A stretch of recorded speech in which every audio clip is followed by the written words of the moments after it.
Vamos a dar inicio a este webinar del día de hoy y nos acompaña pues una colombiana muy exitosa, además muy noble y muy dispuesta a compartir con nosotros todo este conocimiento, que es María del Pilar Lemos.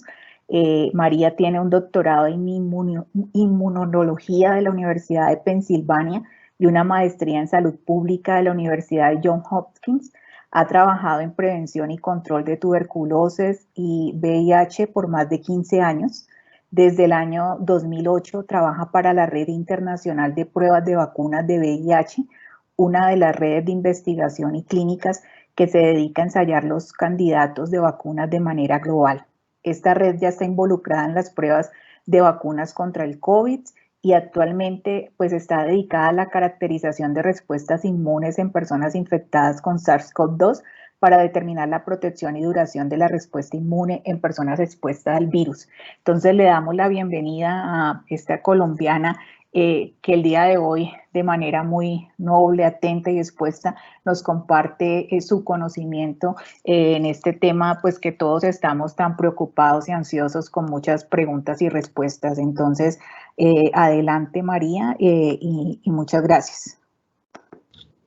Bueno, muchas gracias por la invitación y pues apreciando que haya un interés en estos temas y esperando pues poder resolver muchas de sus preguntas. Voy a compartir la presentación y para que me dejen saber si la ven.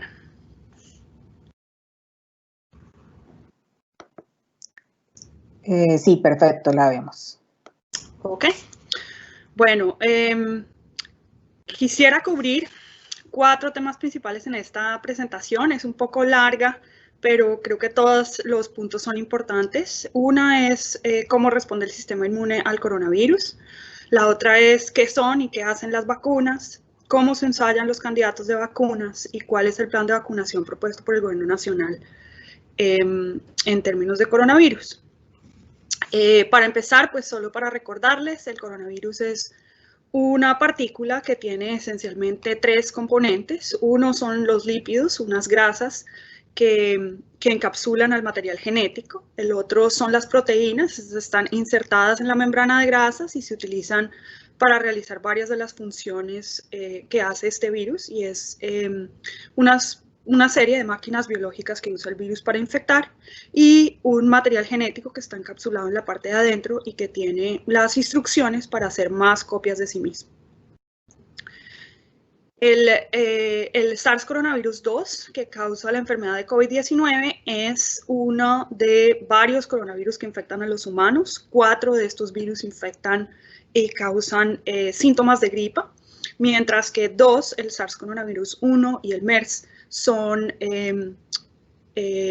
virus que causan enfermedades respiratorias más severas y para los cuales hemos tenido que utilizar cuarentenas y en general. La infección de SARS-CoV-2 es definitivamente mucho más que una gripa.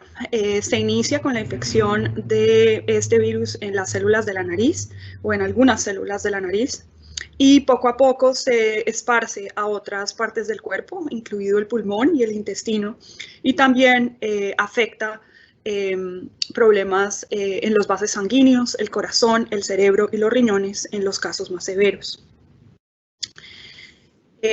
Sin duda ha transformado el mundo y ha transformado a Colombia. Estas son las figuras de mortalidad del DANE hasta octubre del 2020.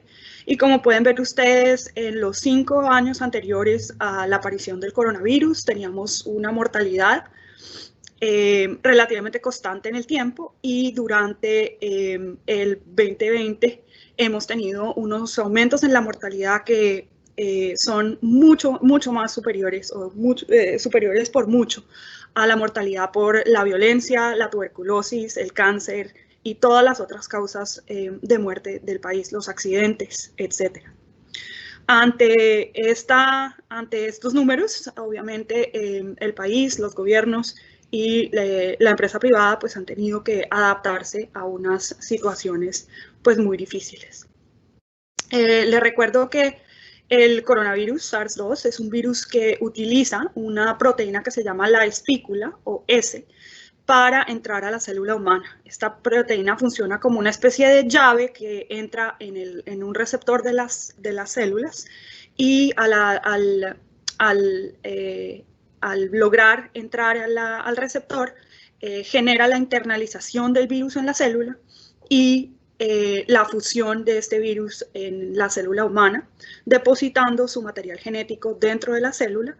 Y cuando esto ocurre, el virus puede generar muchas copias del material genético, muchas copias de las proteínas que hacen al virus y empezar a utilizar a la célula como una fábrica de virus que esencialmente va a producir nuevo virus ensamblado. Este es el mecanismo como se inicia la infección y luego cómo se expande a otros lugares del cuerpo. ¿Qué hace mientras tanto el cuerpo para defenderse? Bueno, el cuerpo tiene todo un armamento diseñado para la protección contra los virus. No tengo tiempo, obviamente, en esta presentación de cubrir todos los aspectos de la inmunidad y cómo funcionan todos los aspectos. Solo voy a cubrir 3 principales porque tienen una relación importante con las funciones de la vacuna. Esencialmente, la inmunidad se divide, digamos, en 2 partes. Una inmunidad que se llama predeterminada o innata, y esta es muy rápida, pero siempre funciona de la misma manera. Y una inmunidad adaptativa que como su nombre lo dice, es un poco más lenta, requiere entrenamiento de adaptación, pero al final desarrolla una respuesta muy específica en contra del virus específico que ha infectado. Obviamente ambos componentes se comunican entre sí y participan en la respuesta al coronavirus.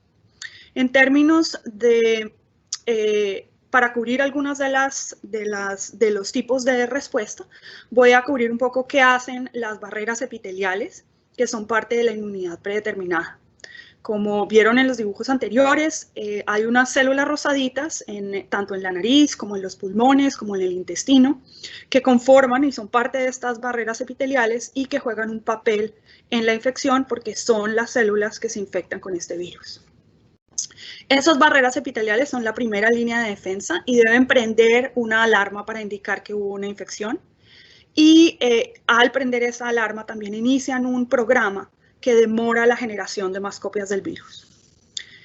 Lamentablemente, en respuesta al coronavirus, estas barreras epiteliales prenden esas alarmas relativamente tarde, permitiendo que el virus genere muchas copias de sí mismo, permitiendo tristemente que nosotros no desarrollemos síntomas o que muchos de nosotros no desarrollemos síntomas al primer momento de la infección, sino que podamos estar sin síntomas, presintomáticos o asintomáticos, por un periodo de tiempo relativamente largo y poder transmitir el virus. Adicionalmente a la inmunidad innata está la inmunidad adaptativa y en este momento me voy a enfocar en la producción o la parte de la inmunidad adaptativa que son los linfocitos B. Estos linfocitos, su mayor función es generar y convertirse en fábricas de producción de unas proteínas que se llaman anticuerpos. Estos anticuerpos son claves en la respuesta. La mayoría de las personas que se infectan con coronavirus desarrollan estos anticuerpos, pero lo hacen relativamente tarde y llegan a su pico alrededor de 30 a 45 días después de la exposición. Les recuerdo, 30 a 45 días después de la exposición, no durante la típica cuarentena de 14 días. Están presentes en la mayoría de las personas convalecientes que se recuperan de la infección y la mayoría de las personas eventualmente genera estos anticuerpos y unos específicos que nos interesan a nosotros que son capaces de neutralizar el virus, previniendo que el virus pueda infectar. En general, la respuesta al coronavirus en la infección natural se concentra en muchas proteínas, como las ven mencionadas aquí, la proteína N, la proteína M, la proteína HE, E y S, pero la que es de mayor interés para aquellos de nosotros que estudiamos la protección es la respuesta inmune en contra de la proteína S, la espícula que se requiere para infectar. Queremos enfocar la respuesta inmune en esa proteína o en esa proteína del virus, porque si logramos bloquear esa proteína, el virus se queda sin la llave para entrar a las células. Entonces creemos que estos anticuerpos podrían proteger de la infección y de la reinfección, servir como tratamiento y son esencialmente los que buscamos generar en una vacuna.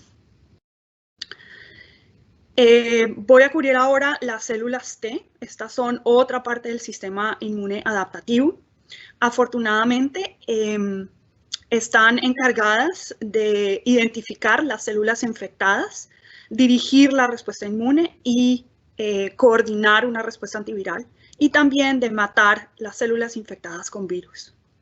La respuesta de las personas infectadas es bastante robusta. La mayoría de los convalecientes tienen una respuesta que desarrolla células que coordinan la respuesta inmune y aproximadamente el 70% de las personas convalecientes tienen células con capacidad de matar células infectadas.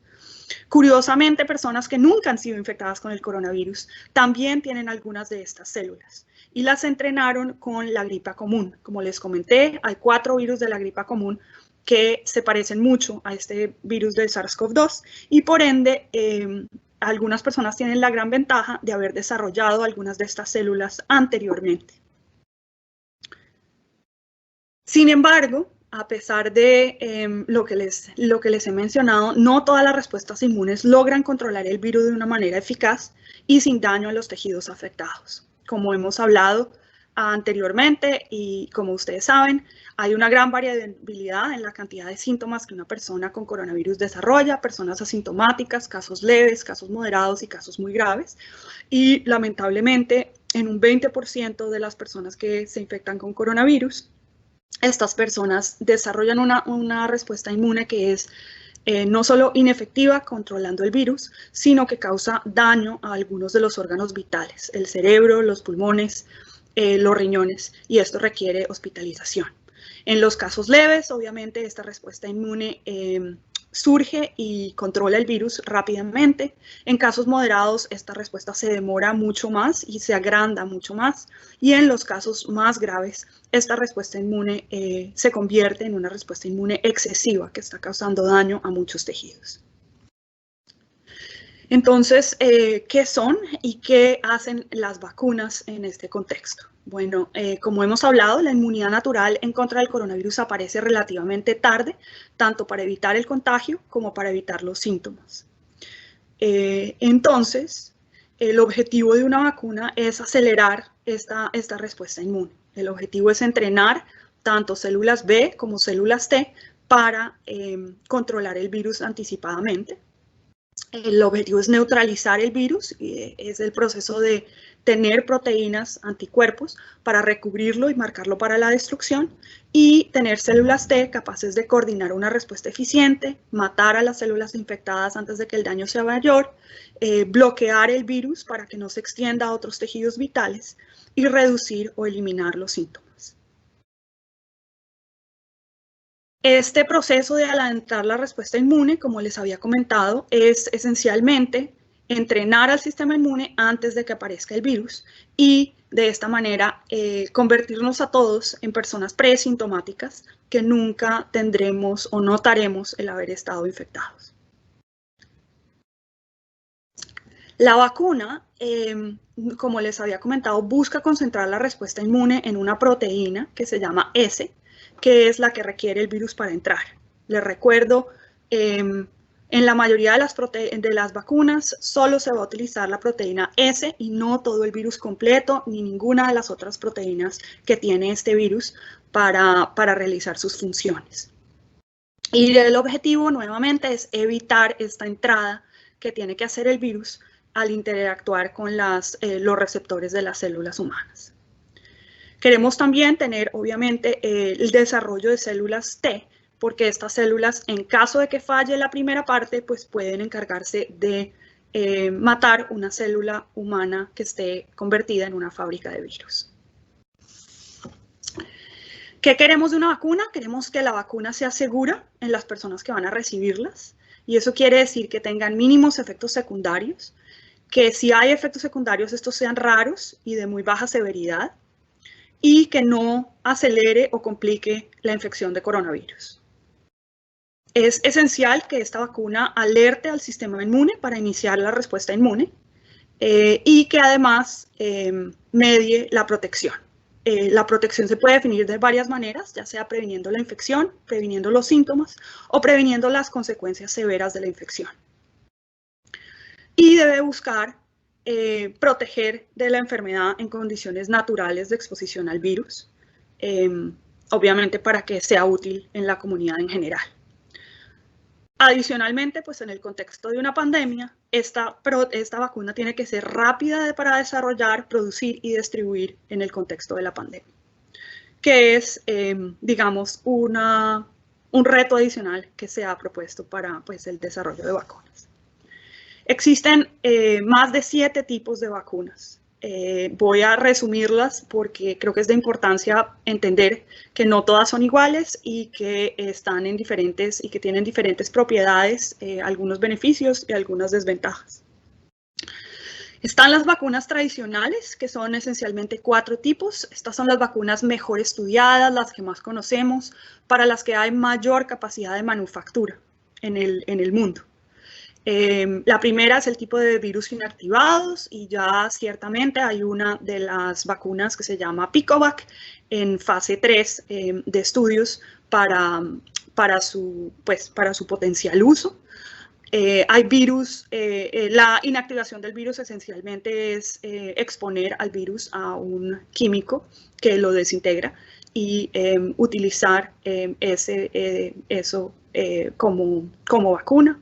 El virus atenuado es un virus que se entrena esencialmente para perder muchas de las capacidades que tenía el virus. Son vacunas como la que se utiliza actualmente en contra del sarampión, las paperas y la rubiola. Y hay varios ejemplos contra el coronavirus 19 en fase preclínica en este momento. Están las vacunas que constan solamente de proteínas y de adyuvante. Las proteínas, pues un ejemplo típico es la vacuna de influenza y utiliza nuevamente una proteína, en el caso del coronavirus, la proteína de Spike, y un adyuvante que es un químico esencialmente que prende el sistema inmune o que ayuda a prender el sistema inmune para indicarle al sistema inmune que esa proteína es, digamos, peligrosa y que hay que gastar recursos para montar una respuesta inmune.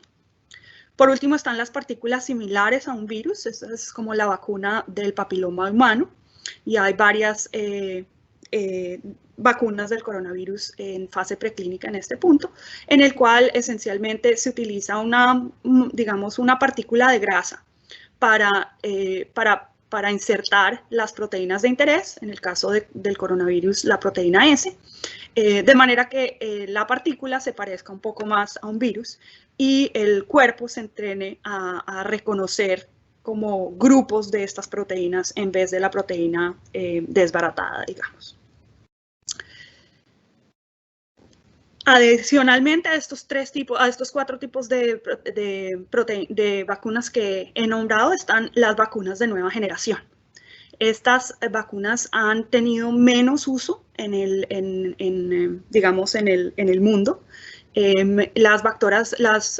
están las vacunas de vector viral, solo se ha utilizado hasta ahora en humanos para la prevención de Ebola. Y están en evaluación, como saben ustedes, y ya en aprobación, varias de las vacunas del coronavirus. La vacuna de Oxford AstraZeneca es de este tipo, la vacuna de Johnson & Johnson es de este tipo también, y varias de las vacunas, algunas de las vacunas chinas también, y la vacuna rusa están en esta categoría, que se llama un vector viral. Esencialmente se utiliza, digamos, la parte de recubrimiento de un virus debilitado que no puede infectar ni se puede replicar en el organismo, y se le adiciona algo de material genético del virus del coronavirus, de manera que ésta produzca esa proteína S que tenemos interés en que el sistema inmune reconozca. Y está también las vacunas de material genético. Estas vacunas lo que hacen es esencialmente tener las instrucciones de cómo generar la proteína S y se recubren de grasas para asegurarse que esa molécula de material genético se preserve de la mejor manera. El uso de células presentadoras de antígeno, que esencialmente lo que busca es utilizar unas células para hacer la función o para parecerse a una célula infectada y entrenar al cuerpo a reconocerlas. Y hay varias en este momento en estudios clínicos ya. Nuevamente les quiero recordar que ninguna de las vacunas contiene coronavirus capaz de infectar o de causar enfermedad del COVID-19. Mientras que el virus contiene un montón de proteínas, material genético y grasas, la vacuna contiene exclusivamente y se enfoca en contener exclusivamente las maneras de generar respuestas en contra de la proteína S. Si fuera una bicicleta, estamos poniéndole al cuerpo las llantas y el manubrio, pero no tiene el marco, no tiene la cadena, no tiene manera de reconstruir el virus.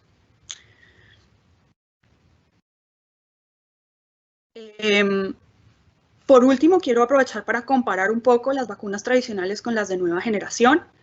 Las vacunas tradicionales obviamente, tienen reconocida eficacia para las enfermedades infecciosas, tienen unas capacidades de manufactura en varios países, lamentablemente requieren crecer el virus en condiciones de bioseguridad nivel 3 y producir unas proteínas a escala, y esto tarda más tiempo. Algunas que hacen uso de partes del virus requieren extensiva demostración de que la vacuna es segura y que no se puede revertir el virus para causar enfermedad. Y esas proteínas y las de proteínas pues son las únicas vacunas que se pueden liofilizar y distribuir a temperatura ambiente. Entonces, tienen unas ventajas y unas desventajas grandes, especialmente en la velocidad a la cual se pueden producir rápidamente. Las vacunas de nueva generación están diseñadas y han sido diseñadas para epidemias. Entonces, buscan tener un muy rápido desarrollo experimental basado exclusivamente en la secuencia del virus, no se requiere la producción de la proteína. Algunas requieren un tipo diferente de vacunación, como es la electroporación. Requieren el desarrollo de capacidades de manufactura que no existían en el mundo en este momento, porque no teníamos una vacuna en este momento capaz haciendo de este tipo. Las vacunas de material genético usualmente requieren varias dosis para generar la inmunidad, y especialmente las de material genético de ARN o de ARN mensajero se pueden o se requieren transportar a temperaturas pues ultracongeladas, que requieren pues unos requisitos de cadena de frío difíciles de implementar en muchas partes del mundo. Las que utilizan células presentadoras de antígeno tienen aún más requisitos de congelación y requieren nitrógeno líquido para su transporte, lo cual las hace muy difícil de implementar de manera global. Y por último, pues los vectores virales tienen la ventaja de que sí se pueden transportar a 4 grados, haciéndolos muy tentadores para implementar en países en vías de desarrollo y en lugares pues más remotos. Entonces, hablemos un poco de cómo se ensayan los candidatos de vacuna, o no sé si ya tienen alguna pregunta que quisieran que responda antes de continuar.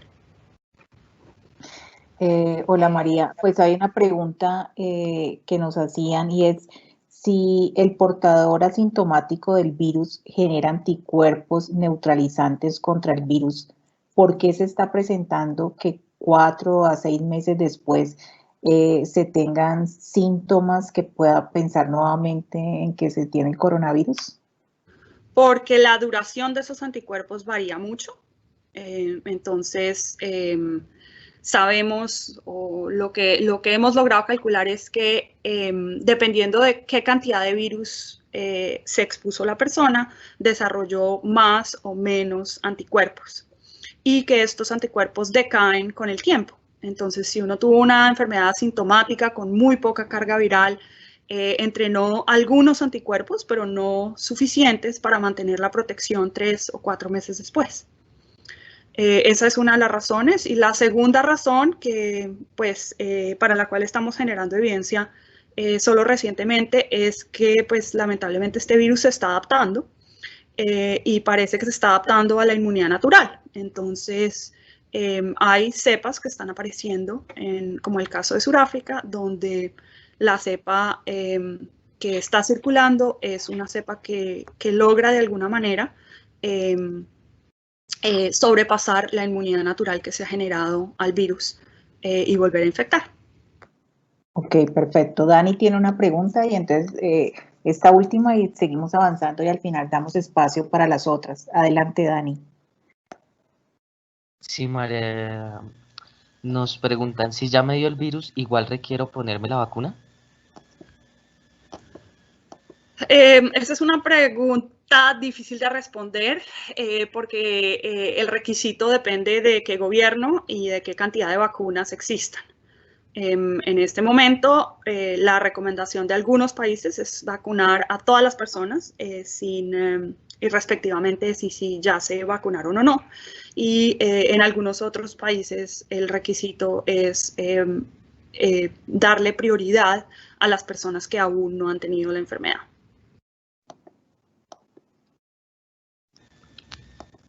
Listo, María. Entonces, gracias y adelante. Y ahorita al final entonces hacemos otras preguntas que hacen los participantes.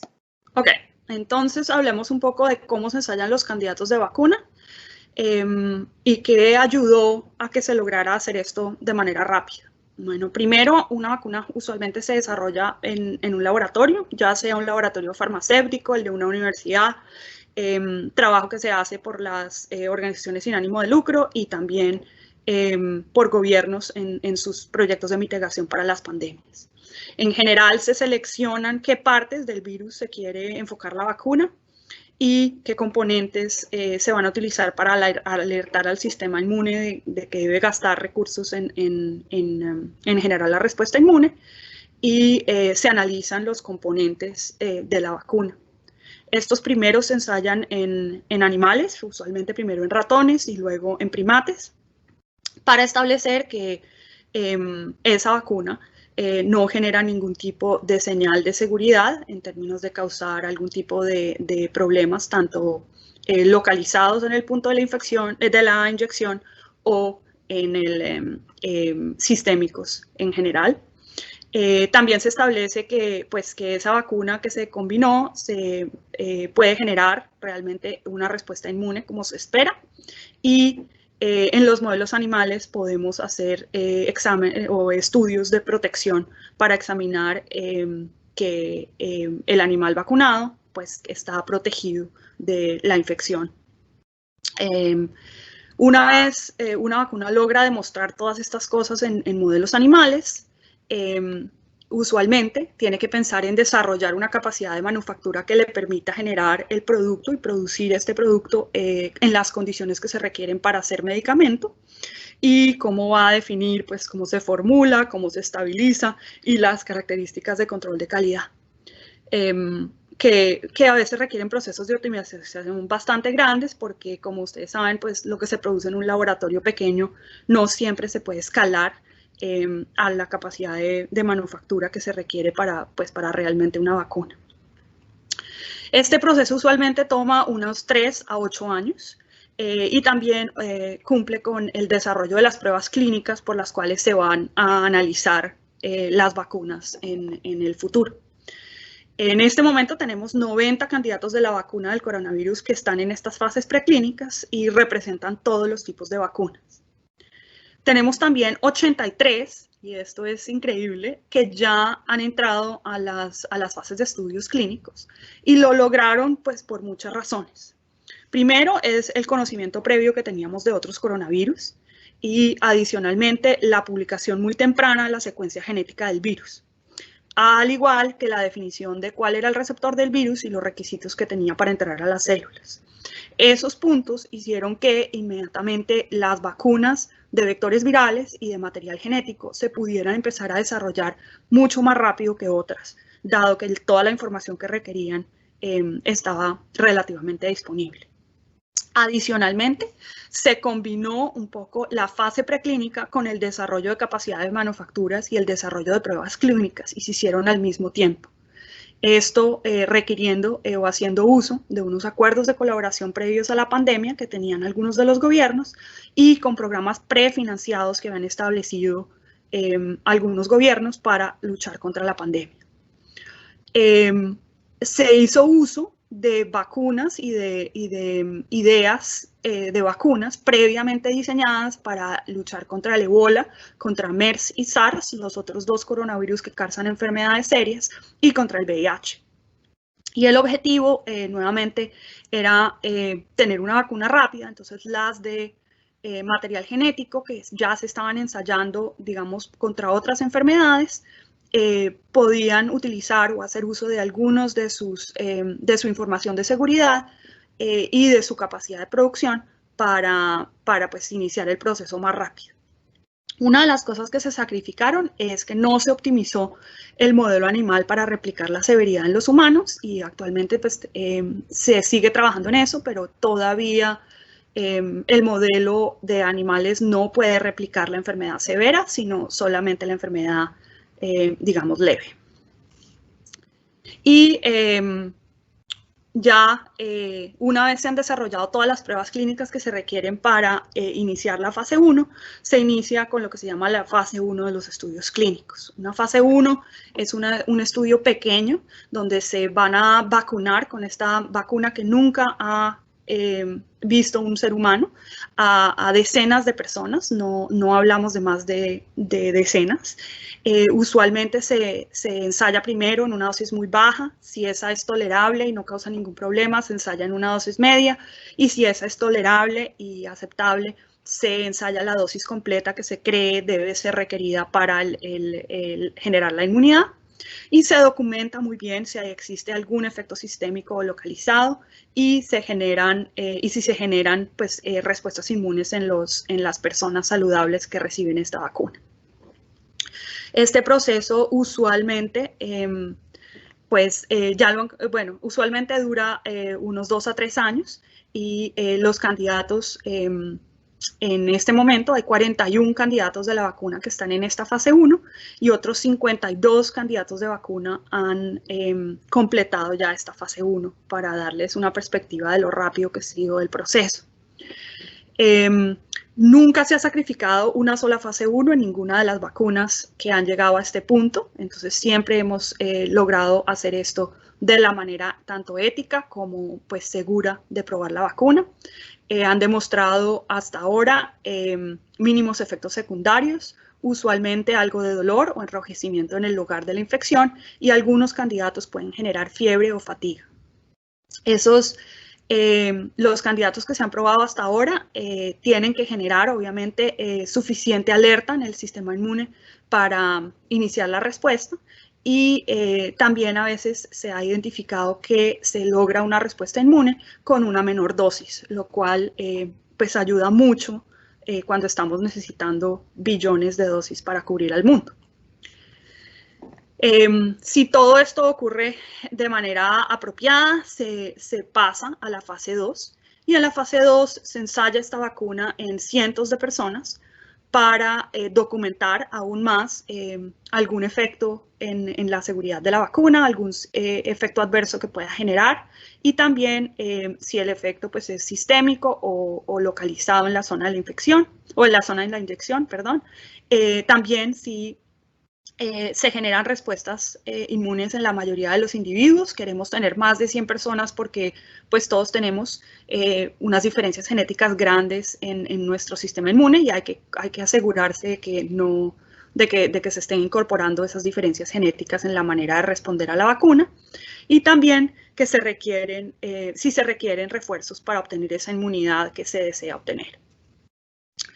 La fase 2 y la fase 1 se lograron realizar más rápido por la información de seguridad que existía sobre vacunas muy parecidas a las que se están utilizando, y por la combinación de la fase 1 y la fase 2. Entonces solo se utilizó los resultados de seguridad de la fase 1 para iniciar la fase 2 sin tener, por ejemplo, información sobre la inmunidad que se generaba en la fase 1, de manera que se pudiera hacer un poco más rápido el proceso. Nunca se comprometió la seguridad ni de los voluntarios de los estudios ni de la población en general, porque se están realizando todas las fases que se requieren para demostrar la seguridad de un medicamento. Lo que sí se hizo, que es diferente a lo que se ha hecho antes, es arriesgar una cantidad de recursos. porque se empezó a manufacturar suficiente vacuna para las fases 1, 2 y 3 sin saber si una vacuna iba a pasar la fase 1, iba a pasar la fase 2 e iba a pasar la fase 3. Usualmente las farmacéuticas no quieren arriesgar ese tipo de recursos y ese tipo de esfuerzo si la vacuna se va a quedar, digamos, o va a fallar la fase 1 o la fase 2, y por ende no inician esa manufactura sino hasta que ya se ha completado y se conocen los resultados, pero en este caso la necesidad hizo que se arriesgara mucho más. Y obviamente buscando acortar y ayudar a las farmacéuticas a que lograran arriesgar un poco más, muchos gobiernos y muchas ONGs subsidiaron los costos de algunas de estos estudios y de la manufactura para tratar de hacer posible que esto se realizara tan rápidamente como ha ocurrido. Entonces, nuevamente, el desarrollo tradicional de una vacuna le da la mayor prioridad a la calidad, es decir, que sea una vacuna segura y que sea una vacuna eficaz. Usualmente tiene en cuenta que sea muy bajo el costo de investigación y desarrollo, porque las vacunas se le van a dar a mucha gente y el objetivo es que salgan al mercado pues relativamente baratas. Y lo que se compromete con ese esfuerzo es la rapidez. Entonces las vacunas se demoran bastante justamente porque no se quiere gastar un peso más del necesario para que salgan tan baratas como es posible al mercado. En el caso de las vacunas del coronavirus, la ecuación es un poco distinta. La calidad y la necesidad y la importancia de la calidad nunca se sacrificó, pero aumentó la rapidez y los requisitos de rapidez. Y para esto, la importancia de que el costo fuera alto se sacrificó, y los subsidios gubernamentales ayudaron a subsidiar y a hacer posible que todo esto ocurriera con relativa rapidez. Es decir, muchos gobiernos han corrido el riesgo de subsidiar vacunas sin saber la eficacia de estas vacunas, pero esto nos ha ayudado a todos a que haya candidatos de vacunas rápido y que sean seguras y efectivas. En este momento, pues, les voy a hablar de los resultados de fase 2 de las 3 vacunas que ha comprado el gobierno colombiano. Sabemos hasta ahora que son relativamente seguras, tienen mínimos efectos secundarios y unos efectos tolerables. No se ha reportado hasta ahora ningún efecto severo. Los anticuerpos que se generan son comparables a los de las personas convalecientes o mejores, y los anticuerpos tienen estas capacidades neutralizantes, capaces de bloquear la entrada del virus a las células humanas en un 85% de los voluntarios. Otra ventaja de la vacuna es que nuevamente uno se expone a la misma, o sea, todas las personas se exponen a la misma dosis de vacuna. Como hablábamos anteriormente, en el caso de la infección natural, hay personas que se exponen a muy poco virus y hay personas que se exponen a una gran cantidad de virus, generando respuestas inmunes muy variables. En el caso de la vacuna, la dosis de la vacuna es siempre la misma y por ende las respuestas inmunes están siendo en general muy altas para todas las personas. También se ha demostrado que algunas de estas vacunas sí realmente requieren 2 dosis de la vacuna para generar estos anticuerpos neutralizantes. Entonces, de ahí la importancia de la segunda dosis. Y también se ha medido que desarrollan estas células T con capacidad de producir proteínas en contra del virus. Ya tenemos 10 estudios que han logrado completar su fase 2, y otro cambio que se hizo pues, con las vacunas del coronavirus es usualmente las vacunas en fase 2 se prueban en adultos saludables de 18 a 50 años, pero ante la urgencia de tener una vacuna que funcionara en personas mayores, se involucró y se le pidió a los adultos de 50 a 80 años que participaran en estos estudios clínicos en fase 2, de manera que tuviéramos tanto datos de seguridad sobre cómo funcionan estas vacunas y, de manera muy importante, datos de la inmunidad que se generaba en personas adultas, ya que en general algunas otras vacunas no generan la misma inmunidad en adultos mayores. Y solo obviamente las vacunas que lograban pasar o demostrar tener inmunidad tanto en adultos saludables de 18 a 50 como en adultos mayores de 50 a 80 que se movieron a la fase 3. Por razones éticas, no es ético iniciar al mismo tiempo los estudios clínicos de vacunación en niños, porque los niños no pueden dar consentimiento informado para participar en el estudio de una vacuna experimental.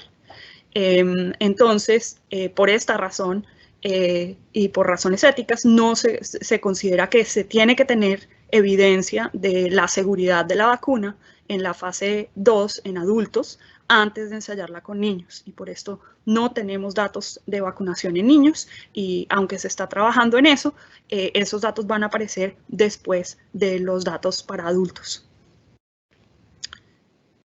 Bueno, entonces les he hablado de todas estas vacunas, de todos estos tipos de vacunas. En la fase 3 ya tenemos varias, tenemos 4 candidatos de vacunas de virus inactivado, tenemos 4 candidatos de vectores virales, tenemos 2 candidatos de vacunas que están hechas con material genético y 2 que están hechos con proteínas y ayudante. ¿Cómo ocurre la fase 3? La fase 3 es un estudio ya de miles de personas. La mayoría de los estudios que se han hecho para las vacunas del coronavirus se han probado en, digamos, 22.000 a 60.000 personas. Estos ya son estudios muy grandes, relativamente costosos, o muy costosos.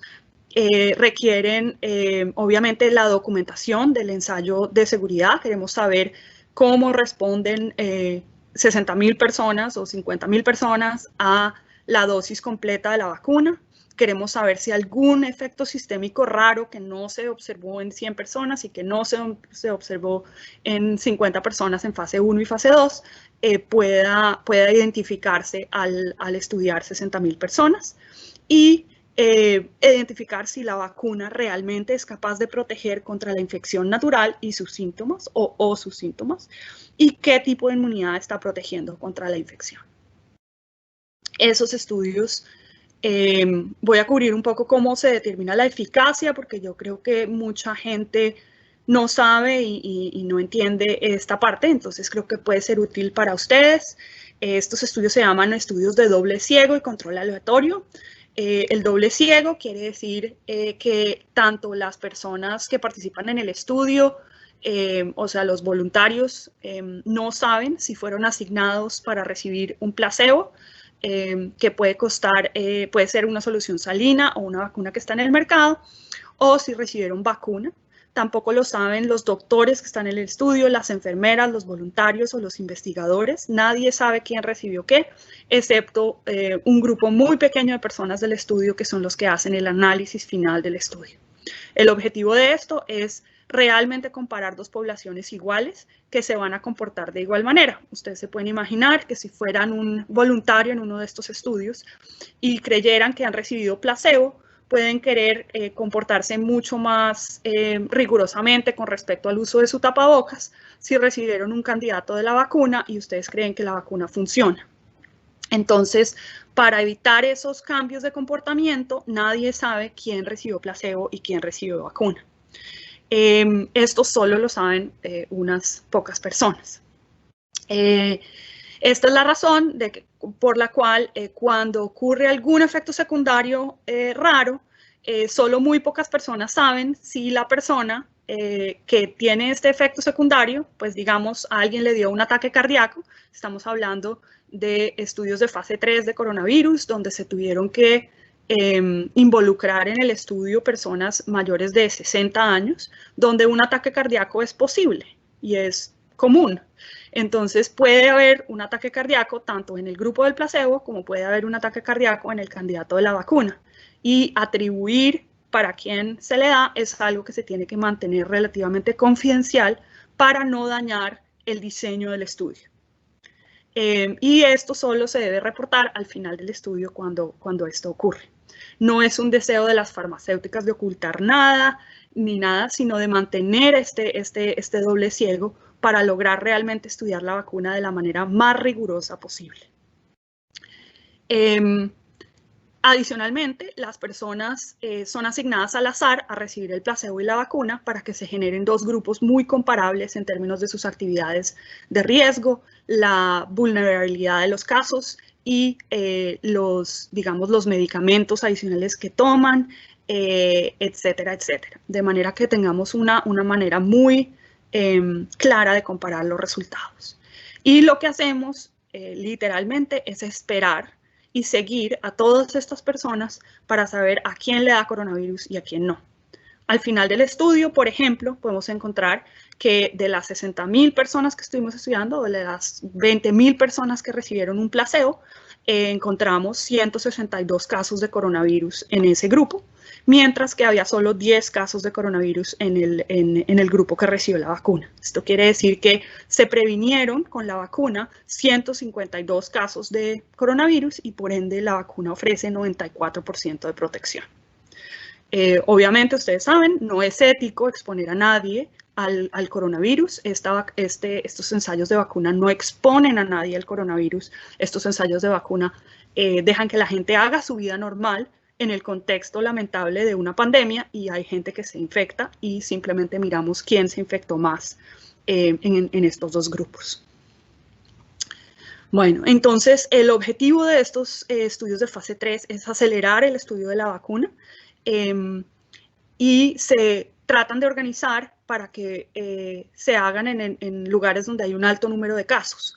La única cosa en la que el virus nos ha ayudado en términos de generar una vacuna es que pues, en este momento de la pandemia o en el momento de la pandemia donde se iniciaron los estudios de fase 3, había muchos lugares en el mundo donde había un gran número de casos y por ende podíamos completar estos estudios relativamente fácil y rápido porque pues, había una alta exposición. También es importante, como les mencioné antes, probarlas en poblaciones diversas y que todo el mundo experimente un alto número de contagios. Y tomar pues también representación de muchos de los virus que están circulando en diferentes partes del mundo y al mismo tiempo probarlas en grupos de genes distintos de diferentes partes del mundo. Como objetivo principal se estudió la reducción de la enfermedad grave y la mortalidad. Y la mayoría de las fases 3 están ocurriendo pues gracias a colaboraciones que financian tanto los gobiernos, las ONGs y las farmacéuticas. El subsidio para que bajar el costo de la farmacéutica está haciendo que estas vacunas estén saliendo al mercado mucho más baratas que si la farmacéutica los hubiera hecho pues ellos solos, y las clínicas y laboratorios de todo el mundo pues ayudaron a obtener estos resultados de manera muy rápida. Les dije que la mayoría de los estudios midieron la eficacia de la vacuna en su capacidad de reducir la severidad y la mortalidad. Entonces, ¿qué quiere decir esto? Quiere decir que tenemos evidencia de que reducen la enfermedad grave, la enfermedad severa, la enfermedad moderada y reducen la mortalidad. Que la vacuna logra prevenir la infección del pulmón, del intestino y las consecuencias a los vasos sanguíneos, corazón, cerebro, riñones e hígado. Lo que no tenemos datos es de si la vacuna logra prevenir la infección de la nariz. Como no tenemos ese dato, no tenemos claridad sobre si la vacuna previene la transmisión.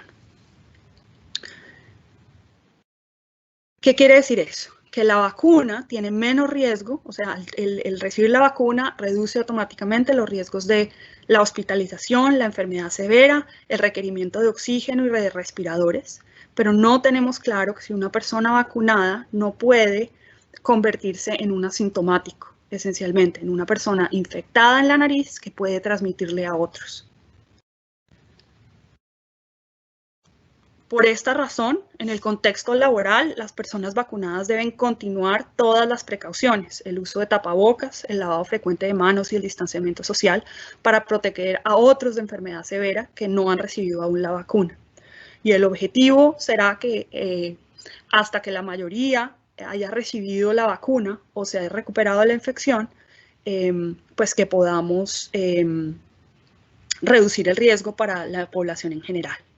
En un se propone, este número no está definido completamente, pero se propone que cuando haya ya sea personas que se han recuperado de la infección y personas vacunadas que sumen un 70% de la población, vamos a lograr lo que se llama la inmunidad de rebaño y por ende será posible pues descontinuar algunas de las precauciones en contra del coronavirus.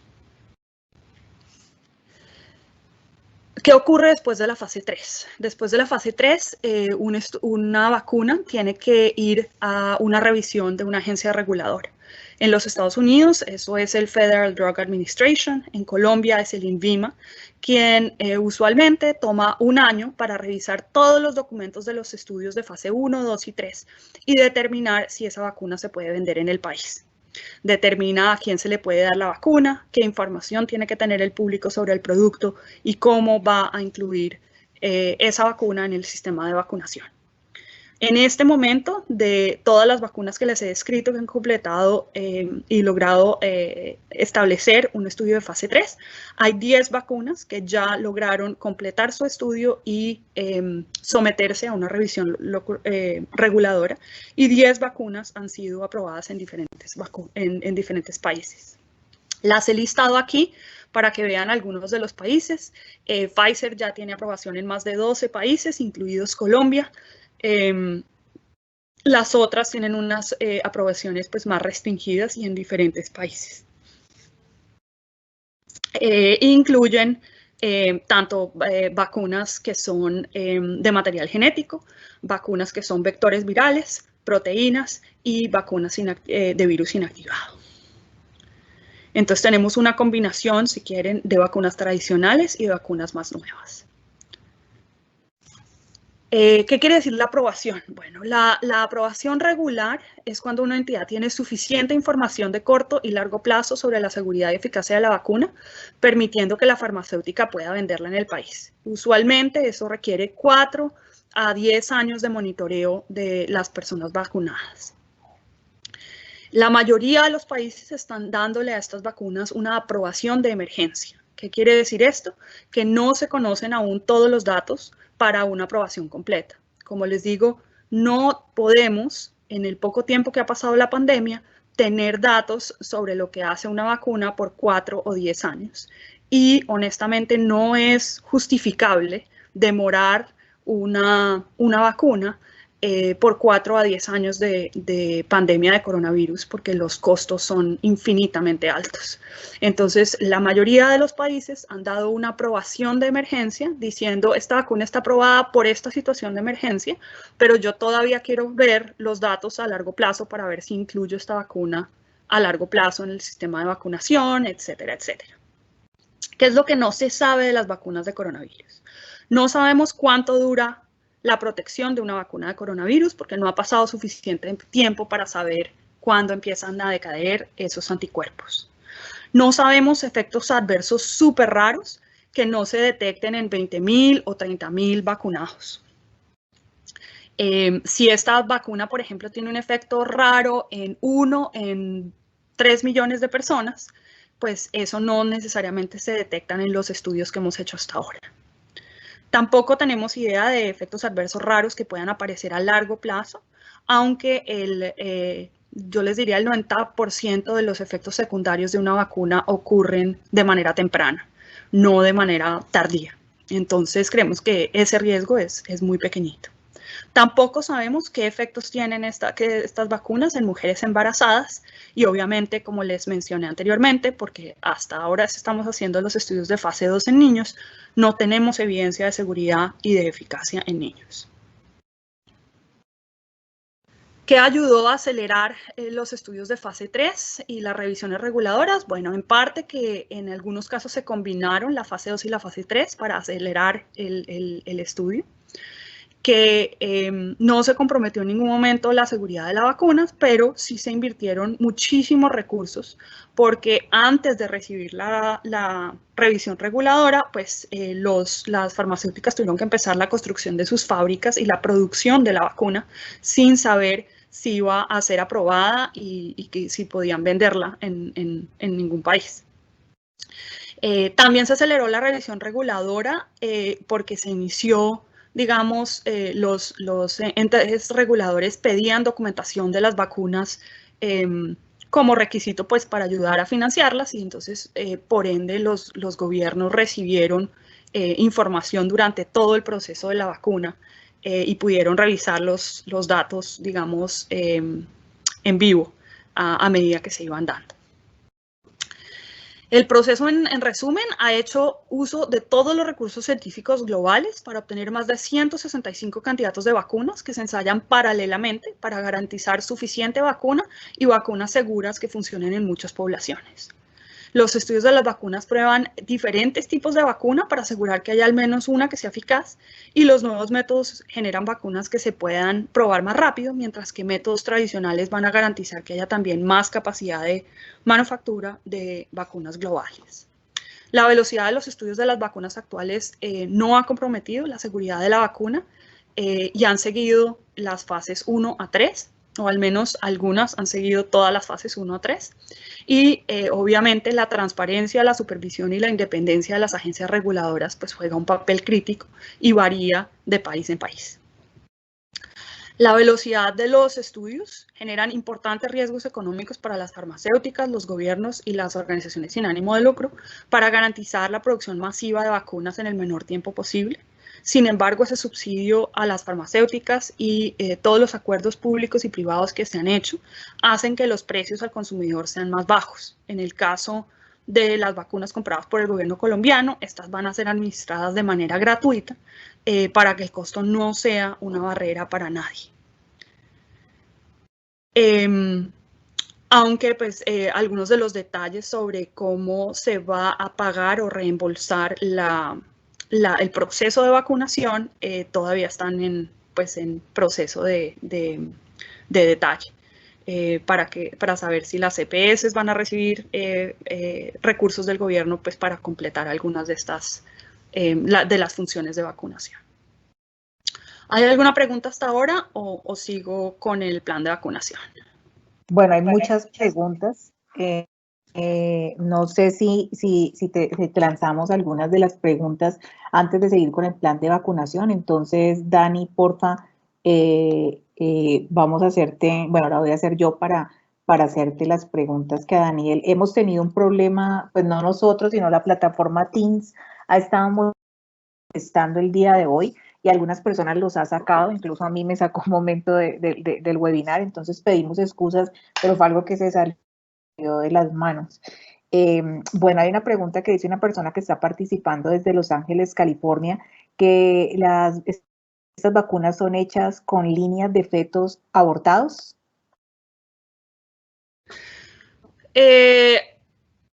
Para la producción de algunas de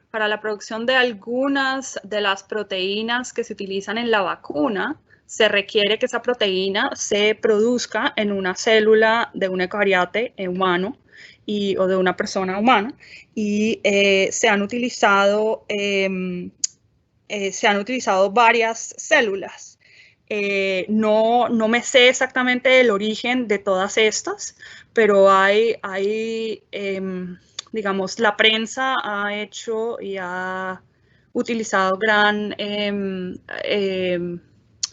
debate acerca de este tema. Hay un tipo de célula que fue establecido en los 60s que es de origen embrionario, pero no tengo claro que haya sido un feto abortado. No tengo el detalle o si fue un aborto espontáneo. O sea, los detalles clínicos de la persona que donó la célula no los tengo, lamentablemente.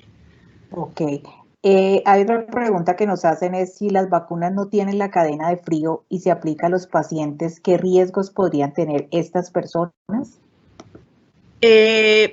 Los riesgos, o sea, no se considera que hay unos riesgos grandes, sino la efectividad. Lo que se compromete o lo que lo que preocupa es más el daño a la efectividad de la vacuna, que la vacuna no funcione para proteger. Ese es el mayor riesgo de no mantener la cadena de frío. Pero en general, como todos los medicamentos, pues por seguridad no es posible aplicar vacunas que han, digamos, sido mantenidas a temperaturas distintas a las que la farmacéutica establece. Ok, María, muchas gracias. Hay otra pregunta que nos realizan y es, ¿qué tan confiable es la medición de la respuesta inmune a la vacuna del COVID-19, toda vez que no se inocula el virus con todo su material genético y proteínico? ¿Qué tan confiable? No tengo claro qué quiere decir confiabilidad. Lo que tenemos claro, pues gracias a los estudios de fase 3, es que que estábamos en lo correcto de cierta manera y que al utilizar la proteína S bloqueamos al virus y evitamos que la enfermedad empeore. Y se ha demostrado pues una reducción importante en mortalidad y se ha demostrado una reducción importante en los síntomas. Esos dos puntos son los que nos dan ilusión sobre el que todas estas vacunas que se están diseñando haya sido una buena selección lo que estamos utilizando. Obviamente el virus pues o el sistema inmune dedica esfuerzos en muchas proteínas del virus en sí, pero si una sola es suficiente para la protección, pues es mejor para la seguridad tener menos partes del virus que más. Ok, perfecto.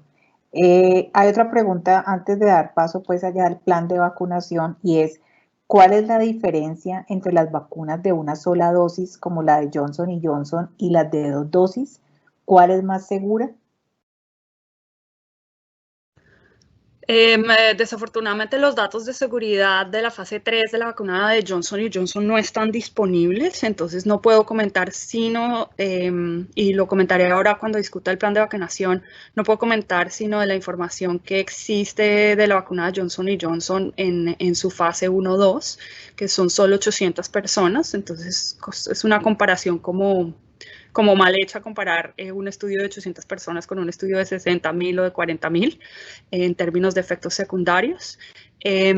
No se sabe aún la eficacia de una sola vacunación. En el caso de la vacuna de Johnson & Johnson, la fase 1-2 sugirió que esto podía ser posible, pero hasta que no tengamos los resultados de la fase 3 de eficacia de la vacuna de Johnson & Johnson, no está claro que una sola dosis sea ideal, pero hay una gran esperanza dados los resultados de inmunogenicidad que se observaron en la vacuna 1, en la fase 1-2. Las vacunas que requieren 2 dosis, como les comentaba anteriormente, son usualmente vacunas de material genético y esas vacunas han demostrado que en general no es fácil generar estos anticuerpos neutralizantes con una sola dosis y se requieren 2.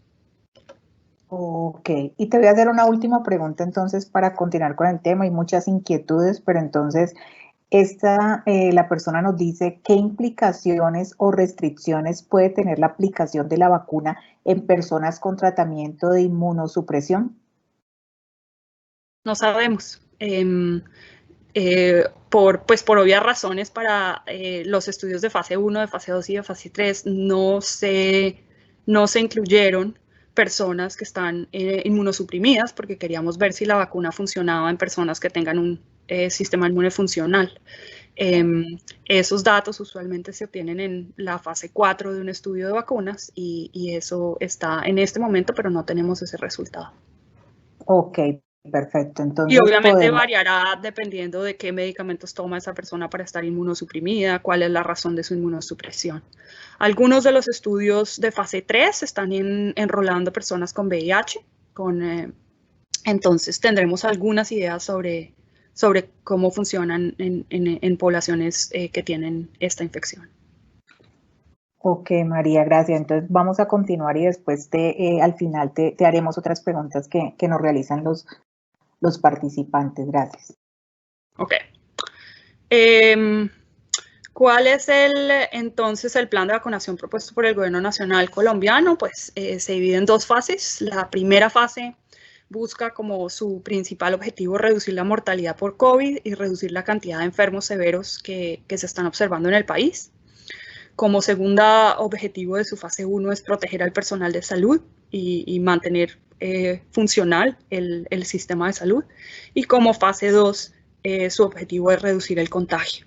En esta fase 1, para reducir la mortalidad y la cantidad de enfermos severos, se ha basado en evidencia de quiénes son esas personas y se tiene claro que son las personas mayores a 60 años. El gobierno calcula que esos son 7.6 millones de personas. Adicionalmente, considera que son personas con comorbilidades como la hipertensión, la diabetes, la insuficiencia renal, el EPOC, el asma, el VIH, el cáncer, la tuberculosis, la hepatitis C y la obesidad.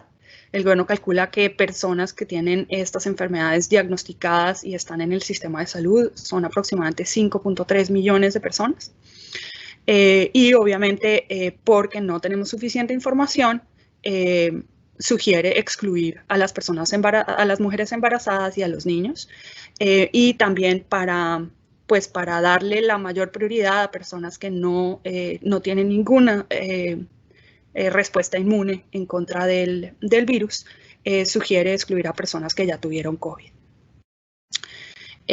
Nuevamente para dar prioridad a las limitadas vacunas que hay disponibles en el país. Adicionalmente, pues busca proteger al personal de salud y entonces busca vacunar a personal de salud, incluido su apoyo logístico. Calcula que estos son 1.2 millones de personas y excluye nuevamente a mujeres embarazadas, menores de 16 y personas que ya tuvieron COVID. Como fase 2, el gobierno busca ya reducir el contagio, entonces el objetivo es aplicarla no a los grupos de mayor riesgo de mortalidad o de enfermedad severa, sino al resto de las personas.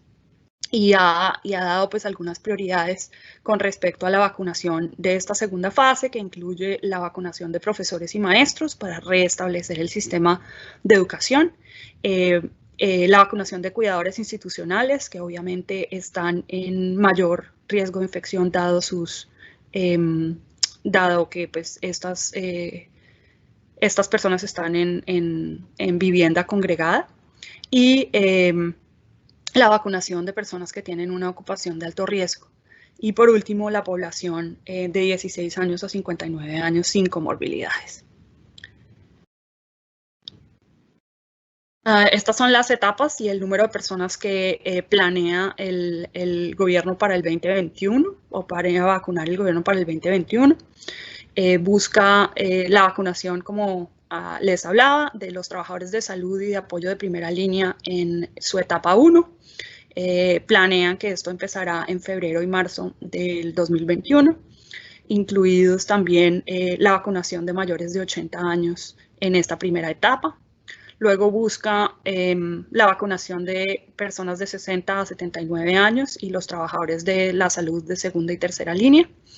En tercera etapa, la población de 16 a 59 años con comorbilidades, y iniciar esta fase 2 con los profesores de primaria y secundaria.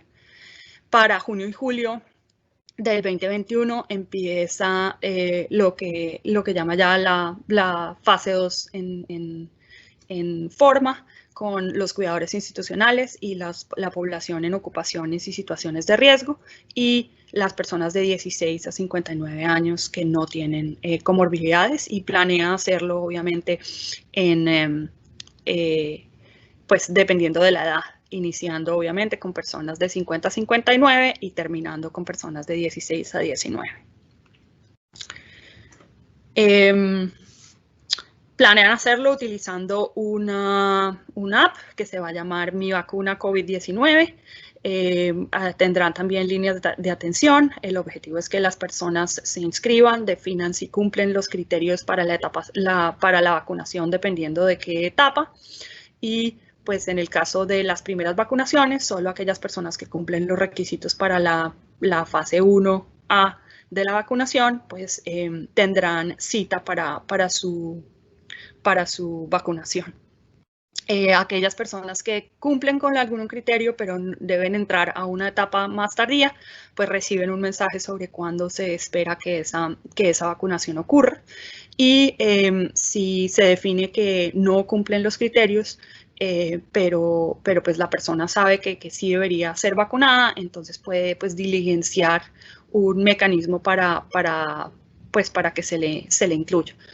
No estoy en la lista del gobierno como trabajador de la salud, pero en realidad sí soy trabajador de la salud y esta es la evidencia para pues poder actualizar este proceso y poder incluirlos. ¿Cuáles son las vacunas que tiene planeada el gobierno colombiano? Hasta el momento, el gobierno colombiano ha negociado acuerdos directos con 3 compañías, con Pfizer, con AstraZeneca y con Johnson & Johnson. Colombia también ha participado en las vacunas de COVAX, un acuerdo en el cual recibirá vacunas de alguna de las vacunas aprobadas, pero no está claro cuál exactamente. Voy a empezar pues por la vacuna de Pfizer. Como les comentaba, es una vacuna de material genético en una partícula de grasa. Se requieren 2 dosis separadas por 21 días. Hasta este momento ha recibido aprobación de emergencia en 12 países y completó pues su fase 3 en Alemania, Estados Unidos, Argentina y Brasil con más de 44,000 voluntarios. AstraZeneca Oxford es un vector viral que recibiría su primera aprobación para uso en humanos. Se reciben 2 dosis separadas por 28 días. Realizó su fase 1-2 con 1.090 voluntarios del Reino Unido y su fase 2-3 con voluntarios en el Reino Unido, Brasil, Sudáfrica e India. Los resultados de fase 2 fueron un poco, insuficientes para responder algunas de las preguntas y por ende se inició una fase 3 de 30,000 voluntarios en los Estados Unidos. Adicionalmente está la vacuna de Johnson & Johnson, que es un vector viral en una plataforma similar a una vacuna de ébola ya aprobada. Se utiliza o se está tratando de establecer si se puede utilizar 1 o 2 dosis. Hasta este momento tenemos datos de 1.045 voluntarios de Estados Unidos y Bélgica de las fases 1 y 2 y se está realizando los estudios de fase 3 con más de 60,000 voluntarios en Estados Unidos, Argentina, Brasil, Chile, Colombia, México, Perú y Sudáfrica.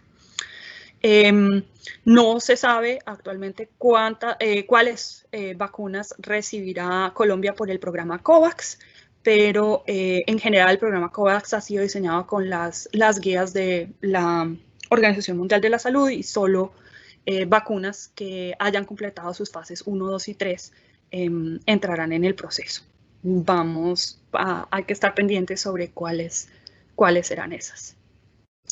Quiero cubrir un poco sobre cómo funciona la vacuna de Pfizer porque Ana María me mandó algunas de las preguntas que existían sobre esta. La vacuna está compuesta de material genético que se llama ARN mensajero y de grasas que se utilizan para proteger ese material genético de la degradación y que ayudan a facilitar la entrada de la célula al músculo donde se va a inyectar.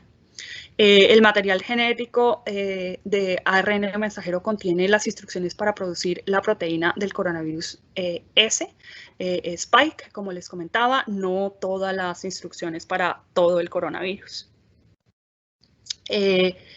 Quiero recordarle, porque sé que esta audiencia tal vez no vio biología sino hasta el colegio, quiero recordarle que hay muchos tipos de material genético. Los materiales genéticos son muy distintos. Está el ADN, que es el libro de instrucciones de cómo, cuándo y dónde se hacen las proteínas. Esta es la copia original que tiene cada célula. Se mantiene durante la vida de la célula, se guarda en el núcleo de la célula y no se altera por ninguna vacuna. El otro tipo de material genético es el RNA y en el caso de esta vacuna el RNA mensajero. Estas son equivalentes a las copias de papel carbón que se utilizan para hacer las proteínas. Estas copias no se heredan, se descartan después de que se produce la proteína y no alteran el ADN. Su objetivo es ser justamente las copias de papel carbón que se utilizan para formar proteínas en el citosol de la célula. Entonces, una persona recibiendo su inyección de la vacuna de Pfizer en el brazo va a tener, pues va a recibir la inyección de estas partículas de grasa con mRNA. Estas partículas, la grasa se disuelve eventualmente y lo que queda es el material genético de cómo sintetizar la proteína S. El objetivo es que las células del músculo del brazo se conviertan en un foco de producción temporal de la proteína S en el brazo para entrenar al sistema inmune a reconocerla. Es la razón por la cual algunas personas hablan de tener algo de dolor en el brazo y de inflamación. El objetivo, como les comentaba, es la generación de estos anticuerpos, específicamente anticuerpos en contra de la proteína S, células T en contra de la proteína S y la generación de estos anticuerpos neutralizantes que tengan la capacidad de bloquear el virus, idealmente antes de que ocurra la infección. Se diferencian mucho una persona vacunada, se diferencia mucho del diagnóstico de COVID, porque el diagnóstico de COVID pues identifica es la presencia de otras proteínas y otras partes del virus, como su material genético. Ninguno de los dos está presente en una persona vacunada y estos se buscan en la nariz o en los hisopados nasofaríngeos que ya pues creo que muchos de ustedes conocen. Los métodos de diagnóstico en Colombia no utilizan la proteína S. Colombia utiliza el protocolo de Charité-Berlin para PCR que detectan la proteína RPD, E y N. Tampoco se confunden con las pruebas de antígeno, que también detectan la detección de proteína N en la nariz y en los hisopados nasofaríngeos, y tampoco interfieren con los anticuerpos que miden la proteína N en el cuerpo. Como les digo, la infección natural genera anticuerpos contra muchas de las proteínas del virus, incluida estos anticuerpos azules contra la proteína N, y estos son los que se miden en las pruebas de anticuerpo que hay disponibles en el país. No los anticuerpos en contra de la proteína S, que es la que creemos media la protección. Ok, entonces voy a hablarles. La eficacia de esa vacuna es del 94% en adultos de 16 a 80 años. Esto es increíble. O sea, hay tal vez 3 vacunas en este momento en el mundo que tienen una eficacia tan alta como esta. Es realmente un motivo de celebración. Los efectos adversos más comunes son el dolor o la inflamación en el lugar de la infección y pueden causar, especialmente en su segunda dosis, dolor de cabeza, fatiga, dolor muscular, fiebre, que puede durar 1 o 2 días. La evidencia de protección sugiere que tal vez incluso 10 días después de la primera dosis está protegida una persona, lo cual es ideal para el sistema de salud y para personas que trabajan en el sistema de salud, dada su alta exposición. Me preguntaron o querían que mencionara los reportes de alergias que se han cubierto pues, en gran cantidad en los medios. Los datos de los Estados Unidos son 21 reportes de ataques anafilácticos en 1.8 millones de personas vacunadas. Esto es bajitito comparado con la mayoría de los medicamentos. Siempre se espera que haya alguien que resulte alérgico a un medicamento, pero esto es bastante bajo. Sin embargo, es de curiosidad que pues, 17 de estas 21 personas tenían una historia o de alergias o de anafilaxis anteriormente. Entonces, la CDC está recomendando y está implementando en los Estados Unidos un método en el que las personas vacunadas con esta vacuna de emergencia esperan 30 minutos en el lugar de vacunación para que si llegan a desarrollar una alergia o anafilaxis, pues esta sea tratada inmediatamente. Lo han hecho porque la evidencia sugiere que cuando ocurre este evento, pues ocurre dentro de los 15 minutos después de la vacunación. Personas que no reportan ninguna alergia anteriormente o anafilaxis, esperan 15 minutos en el lugar de vacunación y esto pues nuevamente para tratar de detectar cualquier persona que pueda tener estos problemas. Pero estamos hablando de 11 casos por millón de personas. Hay también 86 reportes de alergias no anafilácticas y ahí puse el link al reporte de la CDC. Pero pues en general no ha sido una vacuna que esté causando un gran número de alergias que tenga preocupadas a las autoridades de salud pública. Y los métodos para manejarlo parecen funcionar bastante bien. Adicionalmente está la vacuna de AstraZeneca Oxford. Está en el estudio de fase 2-3, demostró 70.4% de protección en adultos de 18 a 80 años. Dependiendo de la dosis, unas personas tuvieron 90% de protección y otras 62%. Esta vacuna también puede generar dolor o inflamación en el lugar de la infección, dolor de cabeza, fatiga, fiebre y dolor muscular en los primeros días. A diferencia de la vacuna de Pfizer, es más común que haya efectos secundarios en la primera dosis, especialmente en personas jóvenes de 16 a 55. No encontraron ningún problema en las personas mayores de 55. Pero, como les digo, no se ha completado el estudio de 30.000 personas en los Estados Unidos para tener datos de seguridad más grandes. Y hasta ahora pues se cree que la eficacia que se ha analizado solo después de la segunda dosis, entonces aún no sabemos si una dosis llegue a ser suficiente. Y por último está la vacuna de Johnson & Johnson, que es otro vector viral. No ha completado su fase 3, entonces solo tenemos estudios de 805 personas en su fase 1-2. También reporta dolor e inflamación en el lugar de la infección, dolor de cabeza, fatiga, dolor muscular y fiebre, pero pues son muy poquitas personas para que pudiéramos llegar a detectar algún efecto raro que no se pueda detectar en esta población pequeña, entonces hay que esperar los resultados de la fase 3. Y están obviamente pues las vacunas de COVAX, pero aún no sabemos cuáles van a ser esas. En términos de las vacunas que son vectores virales, ¿cómo funcionan? Pues después de la inyección en el húmero, sé que mi dibujo pone la inyección como en el hombro, pero no en el húmero. Después de la inyección en el húmero, estos vectores virales tienen como la ventaja de localizarse en zonas del cuerpo donde pues, la protección es más importante, el pulmón, el intestino, y generar la producción de proteína en esas zonas. Cuando se genera la producción de proteína, se genera principalmente la proteína S y se genera esta protección temporal. El vector viral no es un virus que puede generar copias de sí mismo, es solo como el paquete externo del virus. Entonces no causa infección.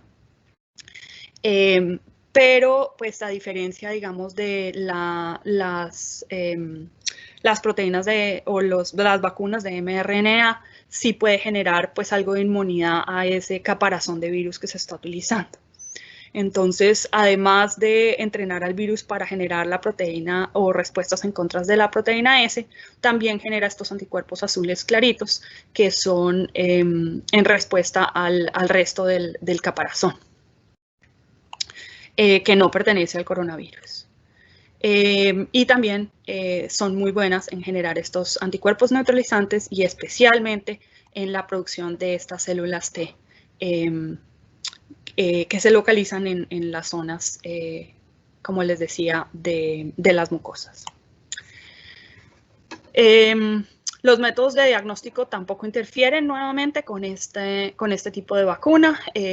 Tanto pues, los hisopados nasofaríngeos, el protocolo, el PCR y las pruebas de antígeno que se realizan en la nariz no se enfocan en la proteína S, que es la única proteína de coronavirus, digamos, que que tiene la vacuna, y tampoco mide los anticuerpos en contra de la proteína S o cambia los anticuerpos en contra de la proteína N, que son los que ocurren o los que se miden en la infección. Entonces, sé que ya les había comentado sobre la fase 3 y la revisión reguladora que ocurre, pero la investigación de la seguridad, la eficacia de una vacuna continúa en estudios que se llaman los estudios de fase 4. Esos estudios de fase 4 examinan qué tan bien funciona la vacuna a nivel de la población, qué ocurre con las dosis incompletas, qué pasa con las personas que reciben dosis de diferentes vacunas, por ejemplo, qué pasa con las poblaciones que tienen malnutrición, personas inmunocomprometidas, mujeres embarazadas o lactantes, y qué pasa con la implementación en cada país. Entonces, ya para resumir, en términos de la infección con COVID, en un 20% de los casos el virus causa inflamación que afecta la función normal de algunos órganos vitales, cerebro, pulmones, riñones, hígado e intestino, y requiere hospitalización. La mayoría de las personas infectadas desarrollan anticuerpos y células contra el virus que duran meses, y las respuestas son tardías y no siempre logran controlar la infección eficiente, no causar daño importante a los tejidos afectados y prevenir las secuelas de la enfermedad, algunas que duran un largo tiempo. Las vacunas del coronavirus buscan preparar el cuerpo, iniciando una respuesta inmune al coronavirus antes de que haya exposición al virus, reducir la mortalidad y la severidad de la enfermedad y salir de las dificultades de la pandemia de una manera costo efectiva y ética. Es costo efectiva porque el costo de vacunar a una persona es siempre más barato que las pérdidas económicas y sociales de mantener a alguien en cuarentena o de su tratamiento en hospitalización o UCI. Los riesgos de la vacuna son mucho menores a los de la enfermedad para la gran mayoría de las personas, y adquirir la inmunidad de rebaño a nivel de población, pues con la vacuna nos ayuda a proteger pues, a los que no, por alguna razón, no se puedan vacunar sin los riesgos de la enfermedad. En términos de las vacunas que ha comprado el gobierno colombiano han seguido un riguroso proceso de estudio que no comprometió ni la seguridad ni la eficacia, gracias a gigantescas inversiones de algunos países para asumir el riesgo de producción sin conocer los resultados. Los ensayos de vacunas continúan para llenar la necesidad global, asegurar la seguridad en grandes poblaciones y entender la duración de la protección. Y depende de las entidades reguladoras colombianas asegurar que las vacunas se utilizan en el país continúen siendo seguras y eficaces. Para esto ya hay planes de inmunovigilancia de los efectos adversos y del reporte de casos de COVID, y podría fortalecer mucho los sistemas epidemiológicos del país. El plan del gobierno colombiano busca en su fase 1 reducir la mortalidad y morbilidad causada por COVID y de acuerdo con los principios éticos de distribución basado en riesgo. Y en su fase 2 busca disminuir el contagio con resultados que se verán cuando la mayoría de las personas se hayan vacunado. Muchas gracias. María, no, muchísimas gracias a ti. Digamos que hay excelentes comentarios. Lo sabes, excelente exposición, expositora, una de las mejores conferencias, muchas personas conectadas sobre este tema, digamos, tan en boga, tan controversial, tan importante y actualmente. Entonces, hay muchísimas preguntas, algunas de ellas han tenido respuesta a medida que has avanzado en la charla, como el tema de si, por ejemplo, se debe vacunar a las mujeres en embarazo o no. Entonces, si tú nos permites, vamos a hacerte algunas de las preguntas, porque pues por cuestiones de tiempo no podríamos todas, de los asistentes a este webinar. Y vamos a empezar con una de la última parte que tú estabas mencionando sobre la inmunidad de rebaño. Entonces, una de las participantes dice, en el plan de vacunación Colombia no están los menores de 16 años incluidos. Entonces, ¿qué pasará con ellos? ¿Adquieren inmunidad de rebaño o simplemente no se consideran en riesgo? No tenemos, como les comentaba, no tenemos los datos aún de los estudios de fase 2 de seguridad sobre la vacunación de niños. Entonces, la primera cosa que tenemos que pensar cuando vamos a vacunar a una gran población es garantizar que eso sea seguro. Entonces, hasta que no haya información sobre sobre demostración empírica de que eso es seguro. No se puede pensar en vacunar a nadie menor de 16 porque no hay datos sobre su seguridad. Una vez existan esos ensayos de fase 2 que indiquen algo de seguridad, se iniciarán los estudios de fase 3 para ver si hay un beneficio en la transmisión, en el contagio de niños. Y esos estudios estarán en curso, pero todavía no tenemos esos resultados. Entonces, para el próximo año, yo diría, va a ser muy difícil que el gobierno colombiano implemente una estrategia, y creo que sería errado que el gobierno colombiano implementara una estrategia de vacunación de niños cuando no hay evidencia suficiente para garantizar eso, para garantizar que sean seguras y que sean eficientes. Entonces creo que pues esa es una prioridad que tiene que esperar hasta que no tengamos datos y que le ayuda a muchos niños el que estemos haciendo el esfuerzo de vacunar a profesores, a maestros y a papás para reducir el riesgo de toda la familia. Entonces, creo que es la medida que debe ocurrir. Pero pues ojalá determinemos que se pueden utilizar vacunas y se empiece a vacunar a los niños con las vacunas que hayan demostrado efectividad en niños. Ok, perfecto. Otra persona, plantea de por qué en Colombia AstraZeneca, ya que no presenta aprobación en humanos. La persona dice, ¿el desafío clínico será entonces con la población colombiana? No, la vacuna AstraZeneca ya tiene aprobación en fase 3 en el Reino Unido. No ha recibido aprobación en los Estados Unidos. Y se está esperando este estudio de 30.000 personas de fase 3.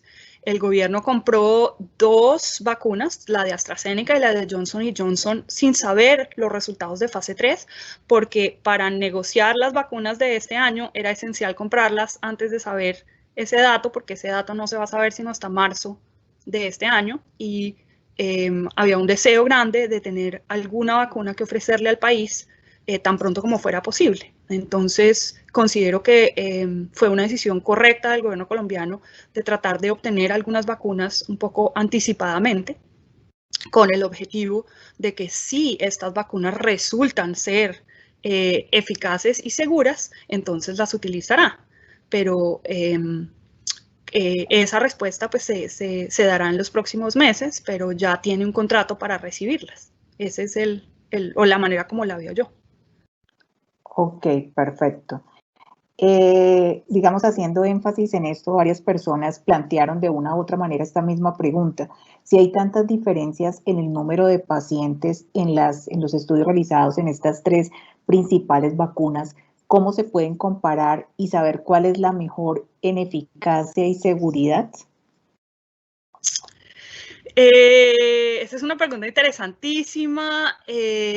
Hay varias diferencias metodológicas en los estudios que se han publicado hasta ahora y eso va a ser un poco difícil. El gobierno de los Estados Unidos específicamente en su plan Warp Speed, que ayudó a la financiación de algunas de estas, comprometió de cierta manera a las farmacéuticas a que todos los ensayos y todas las pruebas de inmunidad, por ejemplo, se realizaran con los mismos laboratorios, de manera que se puedan comparar estas vacunas, pero esto solo incluye a 5 de las vacunas que fueron financiadas por Warp Speed, no a todas las vacunas mundiales. La Organización Mundial de la Salud ha tratado de ayudar a que haya estos procesos de comparación, pero creo que pues es difícil para las farmacéuticas estar de acuerdo con eso cuando han hecho pues un gran esfuerzo por adelantar la vacuna de ellos. Ok, perfecto. Te hago esta pregunta que no quería entrar en este tema, pero varias personas por internos nos la han planteado, entonces pues tú dirás si se puede dar respuesta o no. ¿Qué se sabe de la causa que apareció en la nota en los medios de las 30 muertes de adultos mayores en Noruega después de ser vacunados? Hasta ahora lo que se sabe era que eran personas extremadamente enfermas, o sea, eran personas seriamente enfermas de otras cosas. y no tenemos todavía información sobre la causa de mortalidad de todas ellas. El gobierno de Noruega ha compartido muchos de sus datos y se han estudiado muy rigurosamente, porque pues obviamente muchos países ya han iniciado sus vacunaciones en poblaciones que pues viven ancianatos, como era este caso. Y hasta ahora no se ha determinado ninguna razón por la cual sea la vacuna el motivo de mortalidad de estas personas, pero se sigue investigando. O sea, como sabemos, los mayores de 80, muy pocos mayores de 80 llegan a tener 80 sin tener otras enfermedades. Entonces es difícil atribuir todavía a qué se debe eso. Ok, muchísimas gracias. Hay otras personas Pero hasta ahora la CDC, el gobierno de Noruega, el gobierno de Suecia, el gobierno de Dinamarca, la Unión Europea, consideran que no hay razones para cambiar los esquemas de vacunación y que las personas, incluso personas mayores de 80 con enfermedades complicadas, se beneficien de la vacuna. Ok, perfecto, muchas gracias. Hay otra pregunta que varios plantean y es, después de aplicar la vacuna, ¿cuánto tiempo se tiene de inmunidad? Como mencionaba, eso varía dependiendo de qué vacuna. Eso se ha establecido relativamente bien para la vacuna de Pfizer, que va un poco más adelantada, pero no se ha definido para las otras. Para la vacuna de Pfizer se cree que 10 días después de la primera vacunación las personas están protegidas de mortalidad y de severidad. Pero se considera necesaria la segunda dosis para mantener esa protección. Para la vacuna de AstraZeneca no se tienen los datos sino después de la segunda dosis y aún no se ha analizado. Nuevamente se están esperando los datos de otras 30.000 personas en los Estados Unidos. Y Johnson & Johnson no ha acabado su fase 3, entonces no sabemos ni siquiera si es eficaz, menos cuándo, todavía. Pero ellos están haciendo un estudio en el que comparan el uso de una dosis contra 2 dosis, entonces vamos a tener unos resultados muy bonitos sobre si una dosis es suficientemente protectora. Ok, esta pregunta, como tú lo mencionabas, lo hizo específicamente Carlos Agudelo para la de Pfizer, pero hay otros que lo presentan de manera general y dicen, una persona con problemas de sistema inmune, alergias, asma, ¿tendría algún efecto grave que se lleve a definir qué tipo de vacuna aplicar?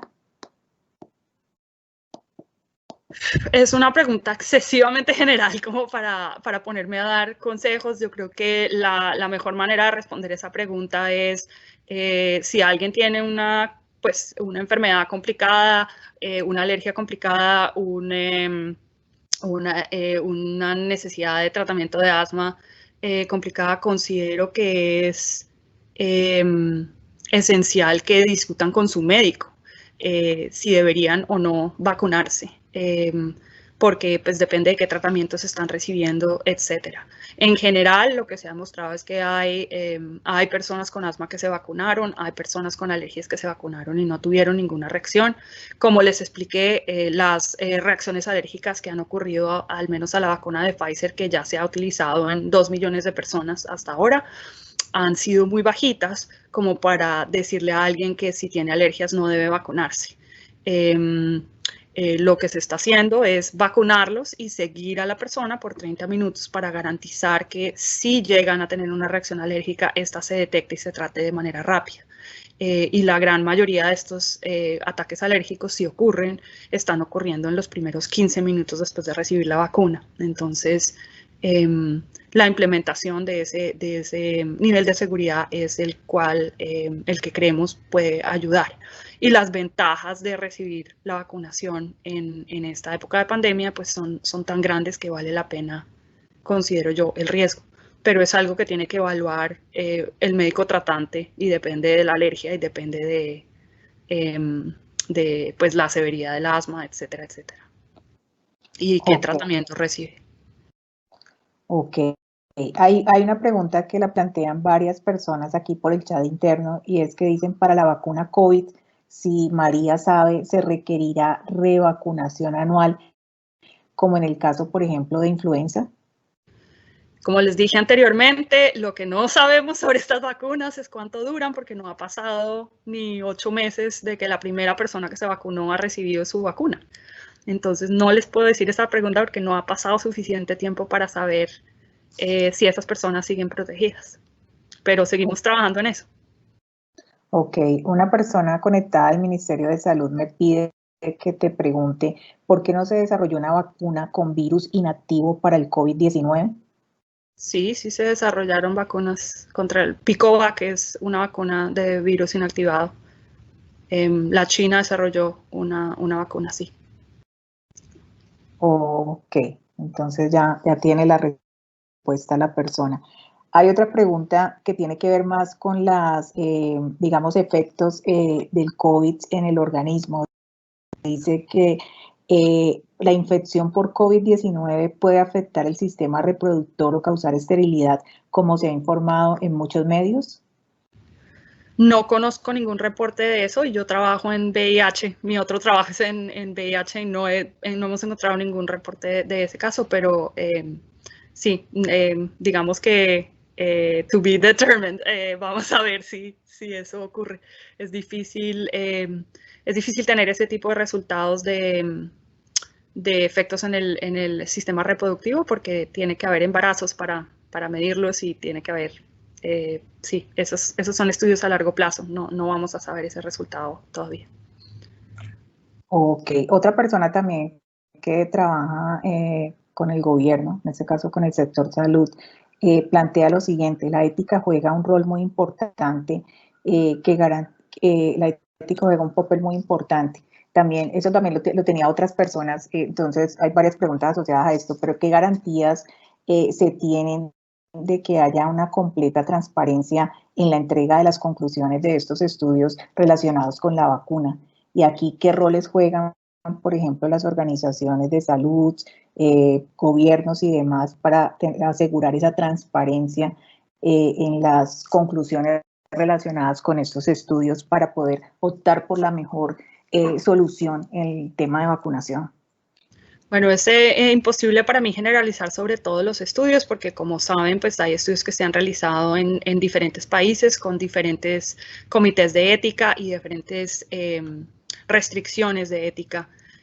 Puedo comentar sobre los estudios que se han realizado en los Estados Unidos y los que han sido pues, financiados por el Instituto Nacional de Salud de los Estados Unidos, que son pues en los que yo trabajo. En esos el papel de los comités de éticas ha sido pues importantísimo.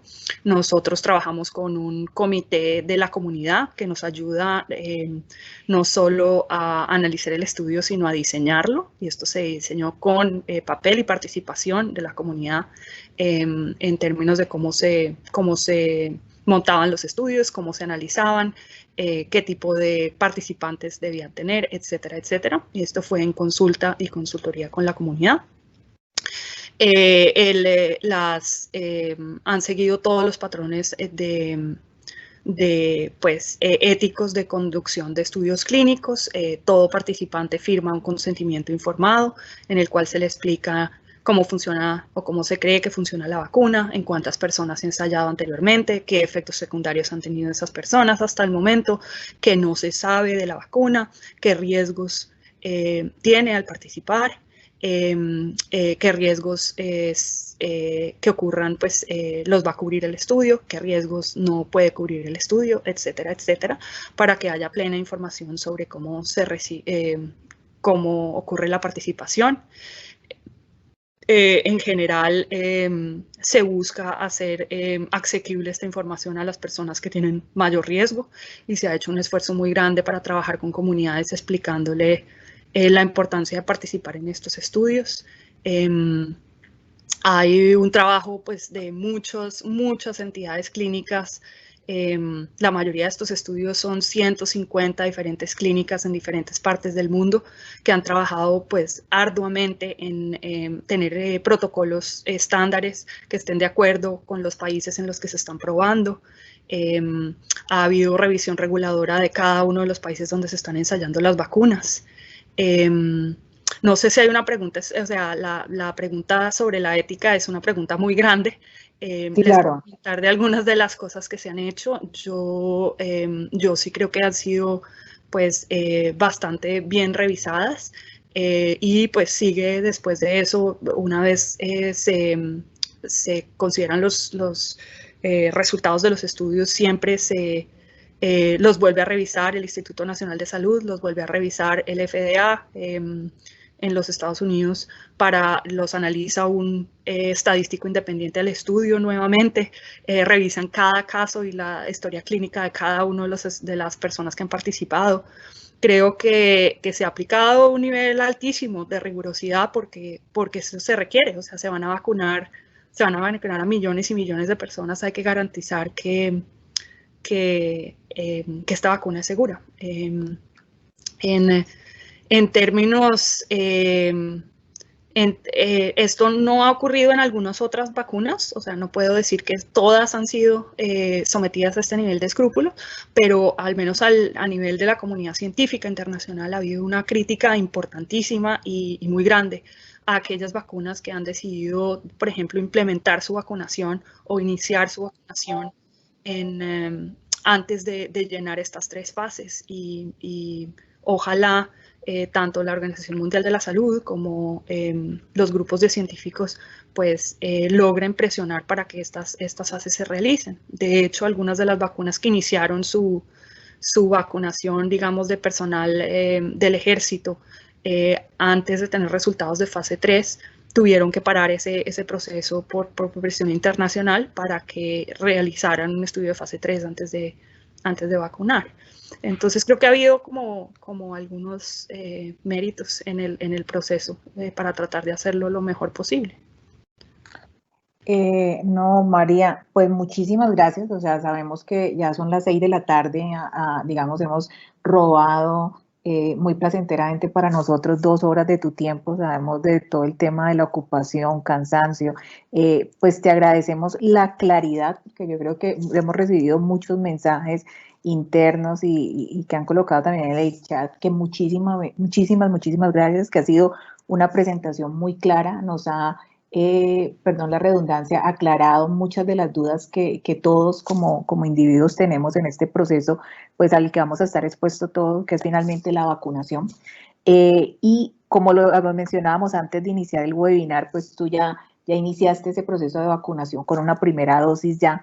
Entonces, queríamos cerrar con una recomendación tuya a todos nosotros, porque pues existen en los medios o digamos, en los medios de comunicación, se ha especulado mucho sobre el tema de la vacunación, los movimientos antivacunas, etcétera, etcétera, pero entonces, ¿qué mensaje nos das a nosotros sobre este tema pues tan importante como un paso para poder atacar pues esta enfermedad y esta pandemia que se desató desde finales del 2019?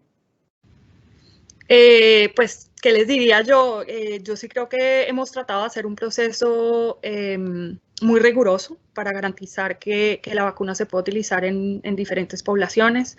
Creo que la participación de Colombia, de Perú, de Brasil en muchos de estos estudios, Argentina también, ha contribuido a que se pruebe en nuestra población, o sea, en latinos, que los datos existen, que la seguridad en adultos mayores es muy buena. Yo creo que eso es transformador para esta epidemia. Sueño con el día que pueda vacunar a mi mamá.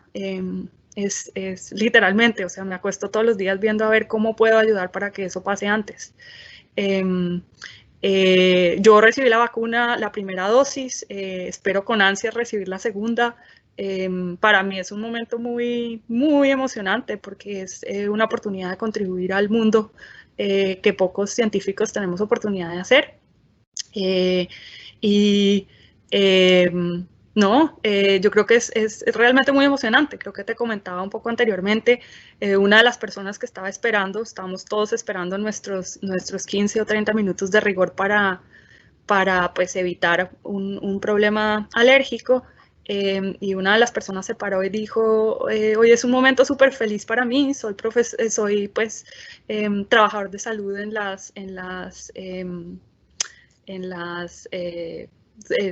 cuidados intensivos y hoy recibo mis superpoderes. Y qué emoción y muchas gracias a todos. Ese es el sentimiento, al menos en el que yo he visto en las zonas de vacunación. Un deseo muy grande de que eso ocurra. Obviamente, pues hay grupos antivacunas que tienen sus esfuerzos paralelos. Yo respeto mucho a quienes no quieran vacunarse y considero que tiene que ser una decisión voluntaria, pero yo sí estoy feliz y trataré al máximo de que todos mis familiares se logren vacunar. Ok, María. No, muchísimas gracias.